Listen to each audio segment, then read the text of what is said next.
His secretary winked as she spilled coffee on my blouse. Oops. He likes me messy, she giggled, eyeing my husband. Like she owned him. At the board meeting, I walked in wearing a power suit and dropped the mic literally. I just bought 51% of the company. She's no longer his secretary. I promoted her to janitor. Enjoy the mop. His secretary winked as she spilled coffee on my blouse. Oops. He likes me messy. She giggled, eyeing my husband like she owned him. At the board meeting I walked in wearing a power suit and dropped the mic. Literally. I just bought 51% of the company. She's no longer his secretary. I promoted her to janitor. Enjoy the mop. His secretary winked as she spilled coffee on my blouse. The memory burned hotter than the scalding liquid that had soaked through my cream soap top just hours earlier. I stood in my walk-in closet, staring at the stained garment I'd flung over the hamper, still unable to process what had happened at Crawford Industries today. A company that once bore my DNA in every brick, policy and handshake was now a place where I, Ruby Crawford Hamilton, was treated like an unwelcome outsider. Before I continue my story about reclaiming my family's legacy, I want to thank you for joining me on this journey of rediscovery and empowerment. If stories about standing your ground and fighting for what's rightfully yours resonate with you, consider subscribing. It's completely free and connects you with others who believe in preserving what matters most. Now let's dive in. I ran my fingers over the row of power suits I hadn't worn in 15 years, each with price tags still attached. Impulse purchases for a return to corporate life that never materialized. Beyond them hung the faded photograph of my father and me standing before the original Crawford Industries building. A converted warehouse with a hand-painted sign. Dad's arm wrapped protectively around my shoulders, his weathered face beaming with pride as he held up the keys to our future. Remember what matters, Ruby girl, Matthew Crawford would say, his voice like worn leather. It's not about the money in the bank. It's about building something that outlasts you. My father started Crawford Industries in our garage with nothing but a second-hand drill press and unwavering determination. By the time I graduated college, the company employed over 200 people. Most from our neighborhood, many related to each other, all treated like extensions of our family. Dad insisted I learn the business from the ground up. Summer vacations meant working in shipping, then accounting, then sales. After business school, I became the youngest operations manager in the company's history. The employees respected me not because I was the boss's daughter, but because I remembered their spouses' names and asked about their children's baseball games. Because I brought homemade cookies to meetings and stayed late helping the cleaning staff when deadlines loomed. Because I was my father's daughter in more than just name.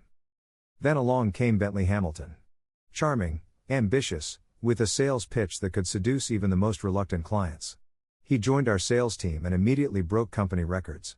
Unlike the other newcomers, he took time to learn our history, to understand the Crawford philosophy of business with a handshake integrity.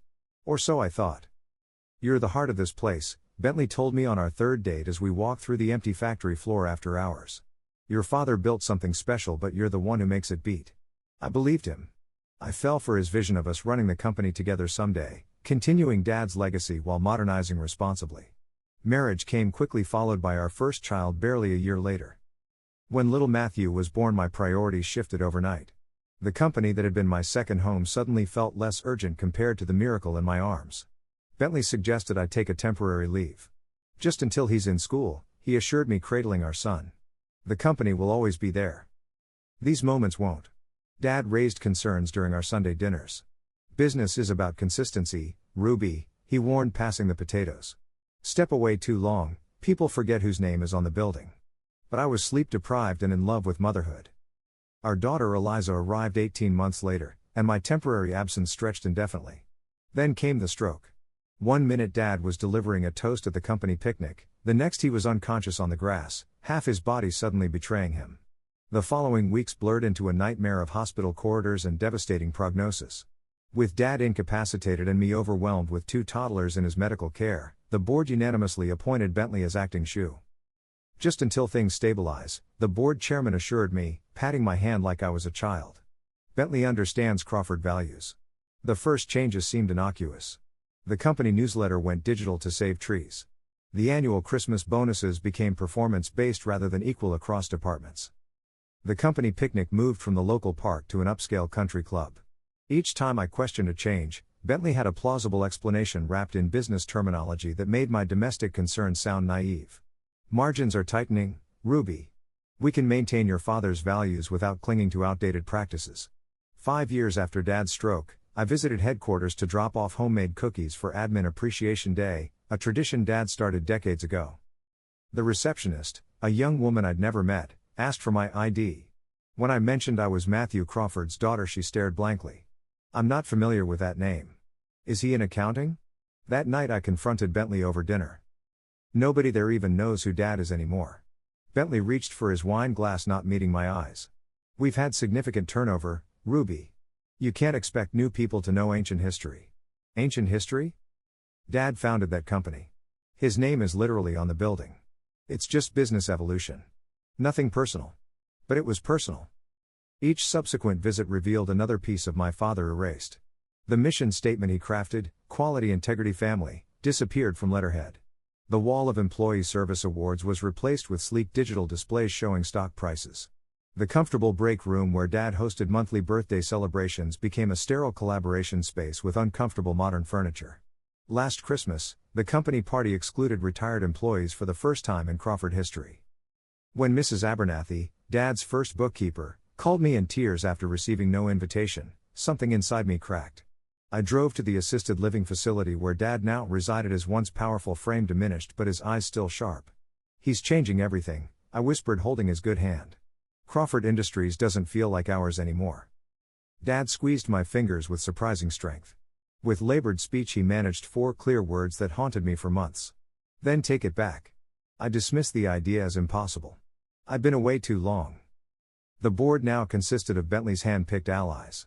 My corporate wardrobe gathered dust while I chauffeured teenagers and coordinated Dad's medical care. How could I possibly reclaim a company that had moved on without me? Then came today's coffee incident. Savannah Miller's calculated cruelty and my husband's dismissive response weren't just workplace drama. They were symptoms of how far Crawford Industries had fallen from my father's vision. As I fingered the stained blouse, Dad's words echoed again, then take it back. For the first time in 15 years I was ready to try. I woke the next morning with newfound determination, Dad's words still resonating, take it back. My first step would be reconnecting with the company, not as Bentley's wife dropping by with homemade treats, but as a Crawford asserting her presence. I selected a simple cream silk blouse and charcoal pencil skirt, professional but not imposing, and drove downtown to the gleaming glass building that had replaced Dad's modest brick headquarters 5 years ago. The security guard at reception didn't recognize me. I'll need to see some ID, ma'am, he said, barely glancing up from his monitor. I presented my driver's license, swallowing the bitter pill that once upon a time, every employee knew Matthew Crawford's daughter by sight. Mrs. Hamilton to see Mr. Hamilton, he announced into his phone after checking his visitor list. No. Not on the schedule. Spouse visit. The word spouse carried the subtle weight of inconvenience. I was logged as a personal interruption, not a professional courtesy. The elevator doors opened to the executive floor. A space unrecognizable from my days as operations manager. Gone were the warm wood-paneled walls and family photos of employees' milestone celebrations. Everything was chrome glass and stark white, the air perfumed with something synthetic that reminded me of hotel lobbies. Even the lighting felt harsh, designed for alertness rather than comfort. Mrs. Hamilton. A young woman approached, moving with practiced efficiency in impossibly high heels. What a surprise. We weren't expecting you. Her smile revealed perfect teeth, but it didn't reach her eyes. Her badge identified her as Savannah Miller, executive assistant. She couldn't have been more than 26, with a sleek ponytail so tight it looked painful and a skirt so fitted it restricted her stride to tiny measured steps. Is Bentley available? I thought I might take him to lunch, I said, matching her polite tone while noting how she'd positioned herself between me and the hallway leading to his office. Savannah's expression flickered, almost imperceptibly, before regaining its professional veneer. He's in a conference call that should wrap up shortly. Why don't I get you settled in the waiting area? Can I bring you some coffee? The waiting area turned out to be a sterile arrangement of uncomfortable modernist chairs near the elevator, not Bentley's office's protocol would dictate for the wife of the CEO. I'd been relegated to visitor status. Come on. Soon. Black please, I answered, watching her retreat toward the break room. Through the glass walls, I observed her typing rapidly on her phone before preparing the coffee. Her lips curled in what appeared to be amusement. Savannah returned with 2 coffee cups, handing me one while keeping the other, adorned with a perfect imprint of bright red lipstick for herself. Mr. Hamilton should be free soon, she said, remaining standing though there were empty chairs. He's been under such pressure lately with the Anderson merger. I've been staying late most nights to help him manage the workload. The emphasis on nights wasn't subtle. Nor was the proprietary way she adjusted her blouse, drawing attention to the monogrammed cufflinks securing her sleeve. Cufflinks I'd given Bentley for our 10th anniversary. I was contemplating this revelation when Bentley's laugh echoed down the hallway, that specific laugh he reserved for important clients and board members. Savannah's demeanor transformed instantly, her posture straightened, eyes brightening with anticipation. Bentley rounded the corner engaged in animated conversation with two men in expensive suits. He faltered momentarily upon seeing me but recovered quickly. Ruby. What a surprise. He kissed my cheek perfunctorily before making introductions. Gentlemen, my wife. Ruby, these are the Anderson brothers, our newest acquisition partners. Savannah stepped forward with practiced grace. Your coffee, Mr. Hamilton, prepared just how you like it.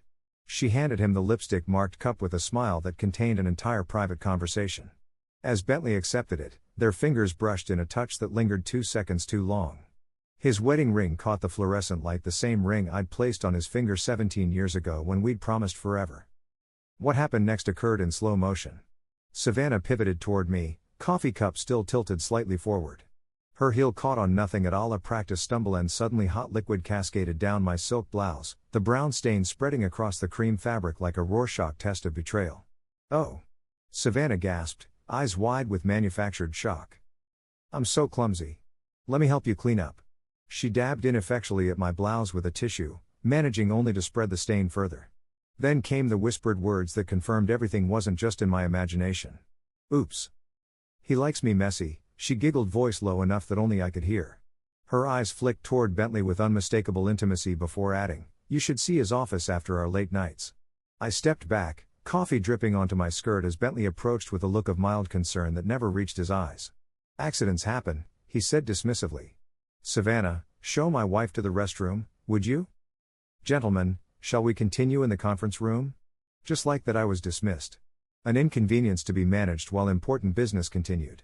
In the bathroom I blotted at my ruined blouse with paper towels, my hands trembling with a mixture of humiliation and rage. The door swung open, revealing an older woman in a Crawford Industries uniform. She froze upon seeing me. Miss Ruby? Is that really you? Through my tears, I recognized Margaret Peters, Dad's former executive assistant who had apparently been demoted to maintenance staff. Her once proud posture now stooped with age and perhaps resignation. Margaret? What happened to you? I asked, abandoning my blouse to grasp her weathered hands. Budget restructuring, she replied with a sad smile. Most of us old-timers got shifted around after Mr. Bentley's new team came in.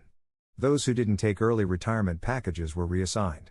At least I still have health insurance for my Arthur's medications. For the next 15 minutes, Margaret filled in the gaps of my knowledge.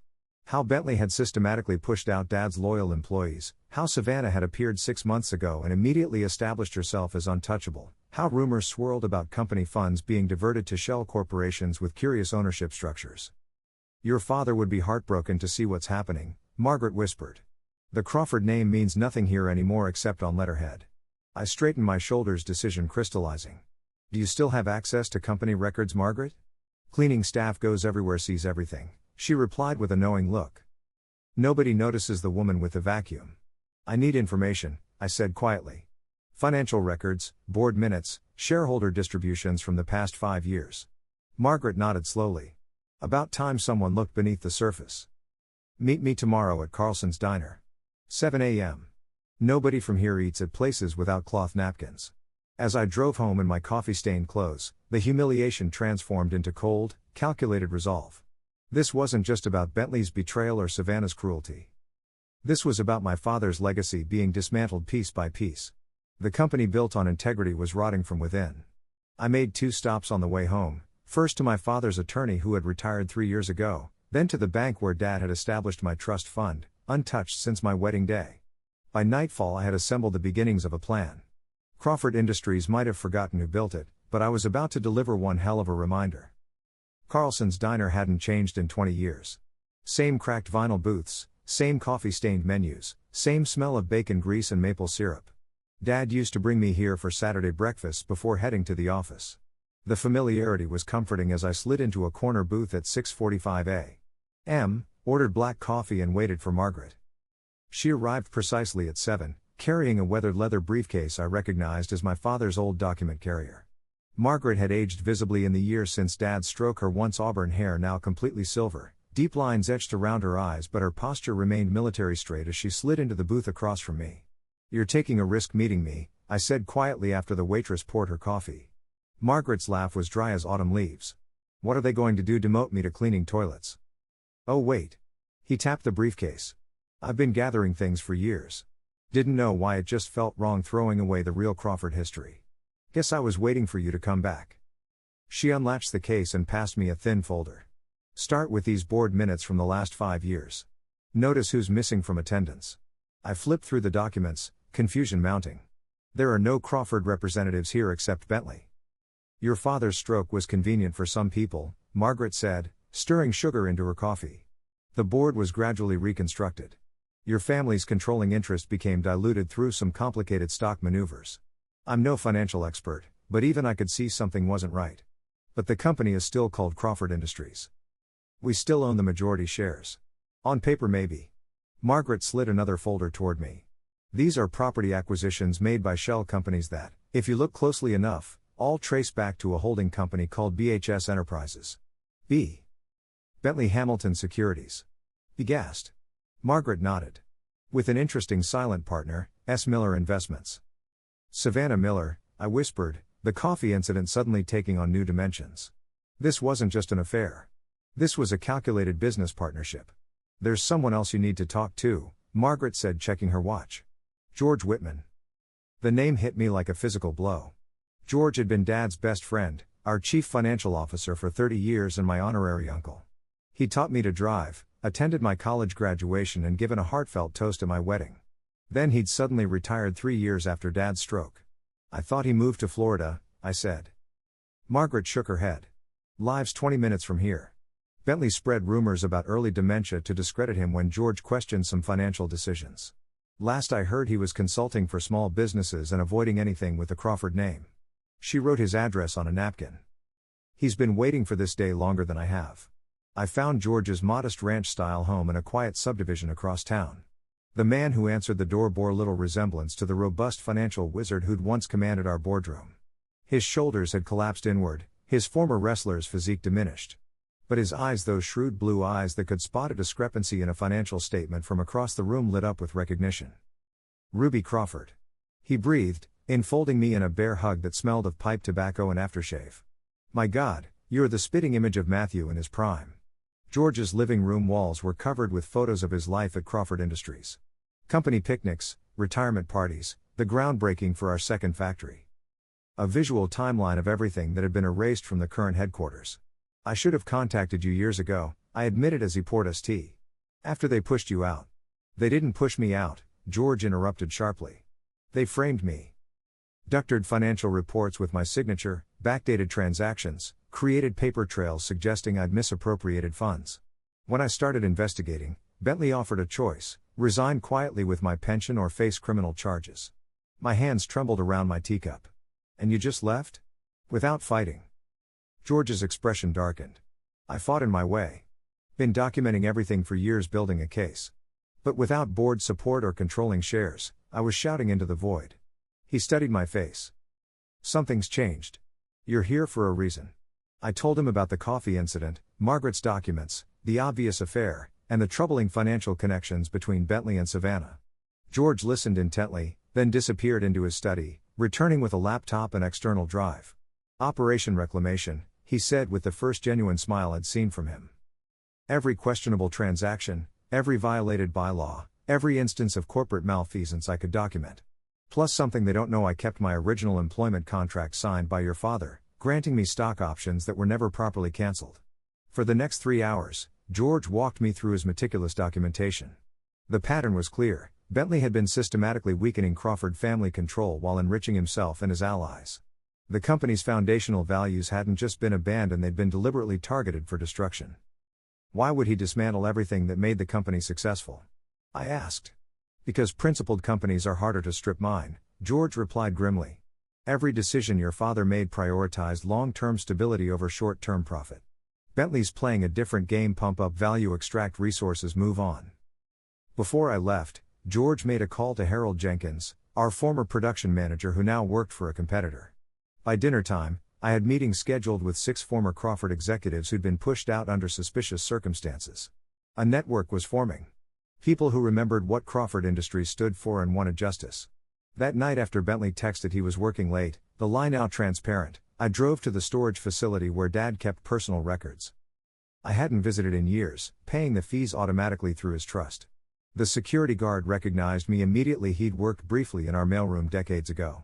Inside the climate-controlled unit lay the physical history of original blueprints, handwritten ledgers, photographs, and most importantly filing cabinets containing incorporation documents and shareholder agreements drafted long before digital records could be manipulated. Under the harsh fluorescent lights, I discovered something Bentley had clearly missed, a provision in the original company charter giving the founder or direct descendant special voting rights under specific circumstances of suspected misconduct. The clause had never been invoked, but it existed in black and white, signed and notarized 40 years ago.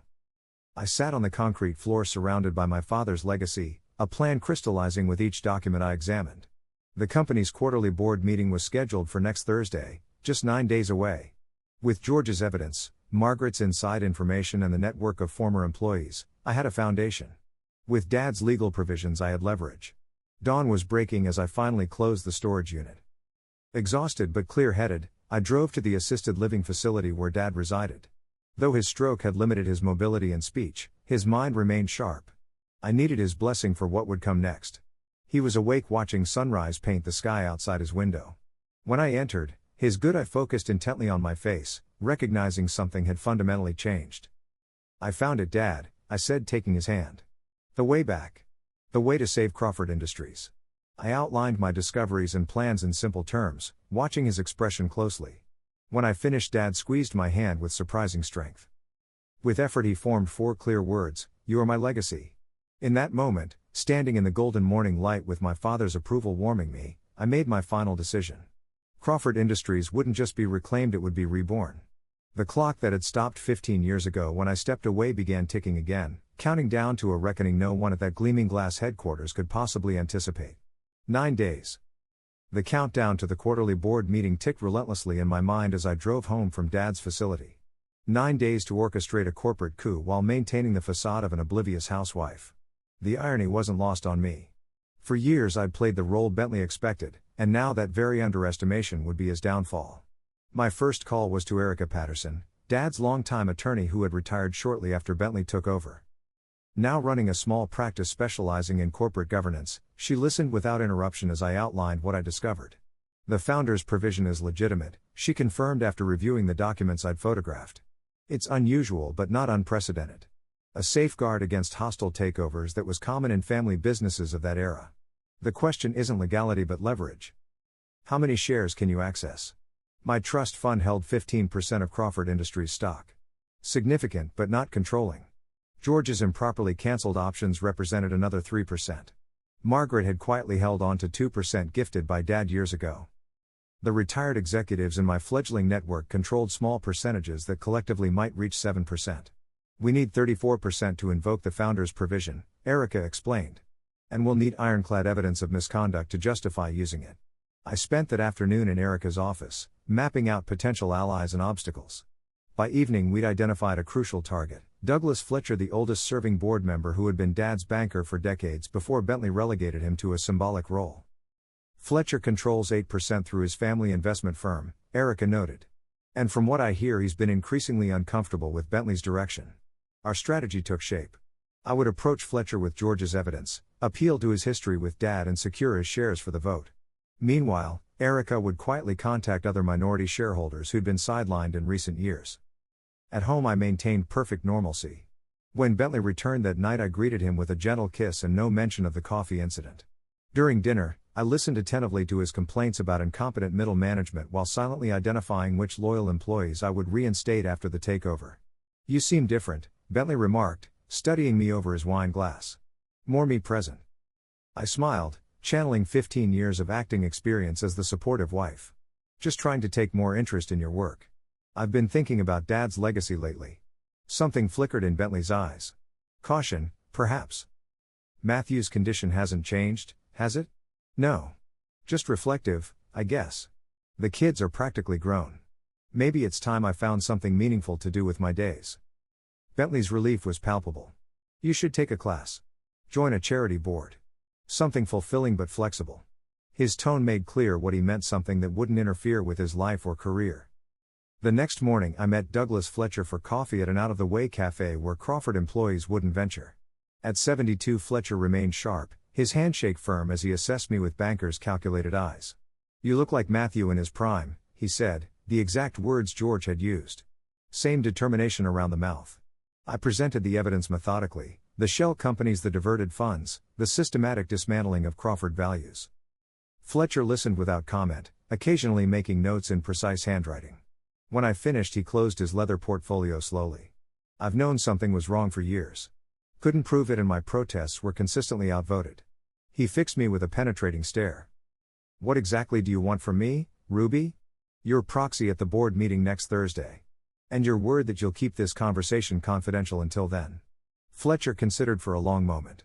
"Matthew saved my bank during the savings and loan crisis when everyone advised him to pull his accounts. Said he valued relationship over interest rates." He nodded once decisively. "You have my proxy." Day by day our coalition grew. A retired vice president pledged his shares. So did a former plant manager. 3 regional sales directors who'd been pushed out during restructuring eagerly joined our cause. By day 5 we controlled 29%, tantalizingly close to the threshold needed. Meanwhile I lived a double life with increasing difficulty. While preparing family dinners, I took coded calls from Erica about stock acquisitions. While doing laundry, I studied corporate bylaws. While Bentley slept, I emailed strategic documents to our growing team of allies. The charade nearly collapsed on day 6. I was reviewing confidential financial records in my home office when Bentley returned unexpectedly from work. I barely had time to switch screens before he appeared in the doorway. "What are you working on so intently?" he asked, loosening his tie. "Planning Dad's 70th birthday," I lied smoothly. "The assisted living facility is helping coordinate something special." Bentley frowned. "That's months away. You know me, always the overplanner." I closed the laptop casually. "Bad day at work?" Fletcher's being difficult about the Anderson acquisition. Suddenly questioning every detail like he's relevant again. Bentley poured himself a scotch from the small bar in the corner. "And someone's been accessing old personnel files. IT flagged it this morning." My pulse quickened. Margaret had been using her cleaning staff credentials to gather information. Probably just a system glitch. Probably. Bentley studied me over his glass. "You visited your father yesterday?" "I visit him every week. You know that." "Savannah thought she saw your car near headquarters afterward." The question hung unasked between us. I manufactured a laugh. "Downtown after visiting hours?" "I was at Sarah's book club. Call her if you don't believe me." Thank God I'd actually asked my friend to cover for me if needed. The moment passed, but I knew our window was narrowing. Someone had noticed the unusual activities. Margaret texted a warning the next morning. Security protocols had been heightened, badges were being checked more rigorously. On day 8, Erica called with triumphant news. "We've got 32%. 2% short but gaining momentum." That same afternoon, Fletcher called with a problem. "Hamilton knows something's happening. He's called an emergency executive session before the main board meeting, trying to push through the Anderson merger before anything can interfere. We needed one more ally. Someone with significant shares in Courage to stand against Bentley. Someone he wouldn't suspect." The answer came from an unexpected source. Bentley's younger brother Timothy. George suggested during our final strategy meeting. He inherited 5% from their grandmother but never takes an active role. He and Bentley haven't spoken in years. Some dispute over family property. "Would he help us?" I asked. George's smile was wolfish. Bentley blocked his application to work at Crawford straight out of business school. Said nepotism would look bad right before promoting his college roommate to vice president. The night before the board meeting, I made the pivotal call to Timothy Hamilton from a burner phone. He listened silently to my proposition, asked 3 incisive questions that confirmed his business acumen, then simply said, "Email me where to sign." With Timothy's shares, we controlled 37%, enough to invoke the founder's provision and force a comprehensive vote on leadership. The final evening, I stood before my closet contemplating the battle uniform for tomorrow's war. The power suit still bore price tags, preserved in plastic for a return to corporate life that had never materialized until now. I selected a charcoal gray suit with subtle Crawford blue pinstripes. Dad's favorite color. Incorporated into every company logo until Bentley rebranded with sleek silver. I laid out crisp documents in my briefcase. Original papers from Dad's storage unit, George's meticulous evidence, partnership agreements, proxy authorizations. Then I added one final touch, Dad's old fountain pen, the one he'd used to sign the original incorporation papers 40 years ago. In the bathroom I studied my reflection as I applied subtle makeup and styled my hair into a professional updo. The woman in the mirror wasn't the comfortable housewife who'd spent 15 years on the sidelines. This was Ruby Crawford re-emerging, the heir apparent who'd once known every employee's birthday, the operations manager who could recite production numbers from memory, the daughter trained from childhood to lead. "Who are you talking to?" Bentley asked from the bedroom, hearing my whisper. "Just myself," I call back. "Finalizing plans for Dad's appointment tomorrow." Another lie, but the last one. By this time tomorrow, truth would be the new currency at Crawford Industries, and its rightful guardian was ready to take her place. Morning arrived with crystalline clarity. I'd barely slept, but adrenaline provided all the energy I needed. Bentley had left early for pre-meeting preparations, his kiss on my cheek perfunctory distracted. He had no idea it was goodbye. I dressed methodically, the charcoal suit with Crawford blue pinstripes, a simple white blouse, my mother's pearl earrings, low heels that wouldn't compromise my mobility or confidence. The woman in the mirror looked both familiar and strange. The girl who had once been Matthew Crawford's heir apparent now matured, tempered by years of silent observation. The Crawford Industries headquarters gleamed in the morning sun as I parked in a visitor spot. This time I didn't approach the front desk or announce myself. George waited by the service entrance, employee badge clipped to his jacket. "Margaret cleared our access," he whispered, ushering me toward the freight elevator. "Security protocols were changed last night, but she has a friend in IT who made sure our credentials still work." We rode silently to the executive floor, emerging into an empty corridor. The boardroom was 3 doors down. The same room where Dad had conducted quarterly meetings for decades, though now redesigned with sleek minimalism that erased its history. Through the glass walls I could see the meeting already in progress. Bentley stood at the head of the table, laser pointer circling figures on a projection screen. Savannah sat near him, taking notes with exaggerated diligence. Board members in expensive suits listened with varying degrees of engagement. Fletcher checking his watch, Timothy Hamilton examining his fingernails with studied indifference. "Ready?" George asked softly. I nodded, clutching Dad's fountain pen like a talisman. We entered without knocking. The pneumatic door hissed open, creating an instant vacuum of silence as heads turned toward the interruption. Bentley froze mid-sentence, laser pointer still illuminating projected revenue forecasts that I now knew to be manipulated. "Ruby." Confusion flickered across his face, quickly replaced by irritation. "We're in the middle of a meeting." "I know exactly what you're in the middle of, Bentley." My voice was steady, authoritative. A tone I hadn't used in 15 years. "And I'm here to stop it." Savannah recovered first.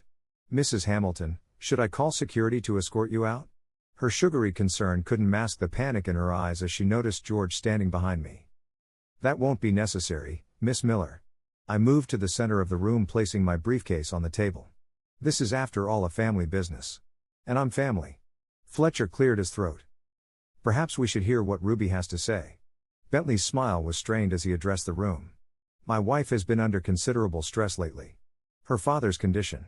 "My father would be appalled by what you've done to his company," I interrupted, my words landing like stones in still water. "Fortunately, he built safeguards into the very foundation of Crawford Industries. Safeguards I'm invoking today." I removed the original company charter from my briefcase, sliding it toward the center of the table. Article 7, Section 3. In cases of suspected corporate malfeasance, the founder or direct descendants may call for a comprehensive leadership vote with special weighted voting rights for founding shares. Timothy Hamilton leaned forward, poorly concealing his smile. "I believe that requires significant shareholder support." "It does," I agreed. 34% to be precise. I placed a stack of proxy statements beside the charter. "I control 37% as of this morning." Bentley's face drained of color. "That's impossible. You only have 15% through my trust." I finished for him. "Plus George's improperly cancelled options, Margaret's holdings, several retired executive shares, Fletcher's family investment block and," I paused for effect, "your brother Timothy's 5%. Timothy raised his coffee cup in mock salute as Bentley's head whipped toward him.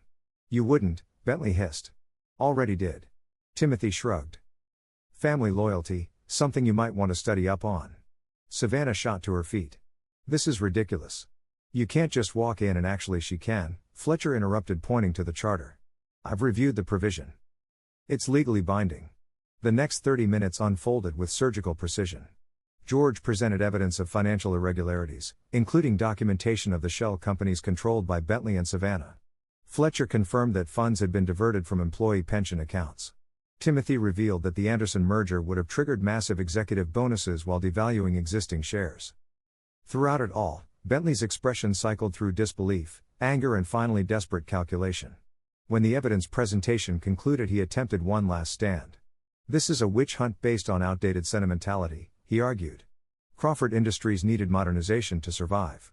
Without my leadership, this company would have collapsed years ago. Interesting perspective, I replied, opening the final folder for my briefcase. These are the true financial projections for the last quarter, not the manipulated versions you've presented to the board. The company has been profitable despite your asset stripping, not because of it. The vote was swift and decisive. Using the weighted founders provision, my 37% translated to a controlling interest. Within minutes, Bentley was removed as CEO, pending a full financial investigation. An interim leadership committee was established with Fletcher as chairman and me as acting CEO. Bentley stood frozen as his corporate kingdom collapsed around him. You planned this all along, he said softly, dangerously. All those years pretending to be content as a housewife. No, I corrected him. I trusted you all those years. Until last week when your secretary winked as she spilled coffee on my blouse. Oops. He likes me messy. She giggled, eyeing you like she owned you. Savannah's face flamed as heads turned toward her. That moment crystallized everything wrong with what you'd done to Crawford Industries, I continued. It wasn't just about our marriage. It was about the legacy you were destroying. Security arrived to escort Bentley and Savannah from the building. As they reached the door, I made one final announcement. Miss Miller, you're not fired. The surprise on her face was almost comical. Crawford Industries has always valued loyal employees. You'll be reassigned to facilities management, effective immediately. Margaret will show you where to find the cleaning supplies. After the meeting adjourned, I stood alone in the boardroom, emotions finally catching up to me. The victory felt hollow without Dad witnessing it. My marriage was over. My children would have questions I wasn't sure how to answer. My phone buzzed with a text from my daughter. Mom, what's happening? Dad just called sounding weird. Reality crashed down. Corporate coups made for clean narratives in business journals, but messy aftermaths in real life. I'd reclaimed my birthright but lost my partner of 17 years.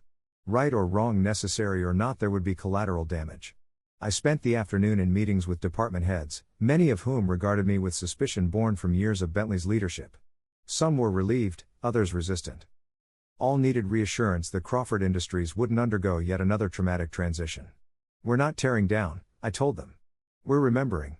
Quality, integrity, family, those aren't outdated concepts. They're competitive advantages when applied correctly. By evening, the press had gotten wind of the leadership change. My phone buzzed constantly with calls from reporters, family, friends, and lawyers. I ignored them all, driving instead to the assisted living facility where Dad waited. The sunset painted his room in amber light as I entered.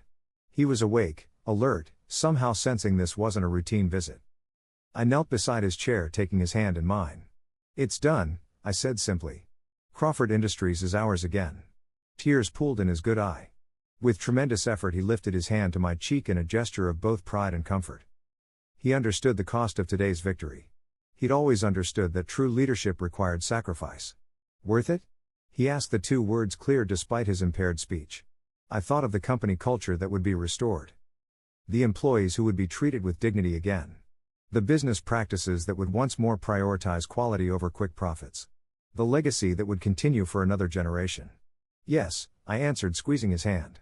Worth everything. As darkness fell outside his window, I described my plans for the company's future. Plans that honored its past while embracing necessary evolution. Dad listened intently, occasionally nodding or squeezing my fingers in approval. Tomorrow would bring complicated conversations with my children, divorce attorneys, and resistant executives. The road ahead contained both restoration and reinvention. But tonight, in the quiet of my father's room, I was simply a daughter who had kept her promise to protect what mattered.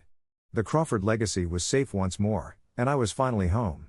If you enjoyed Ruby's journey of reclaiming her family's legacy, please hit subscribe and the notification bell to never miss another story. Drop a comment below sharing what you would have done in her situation. Thanks for reading.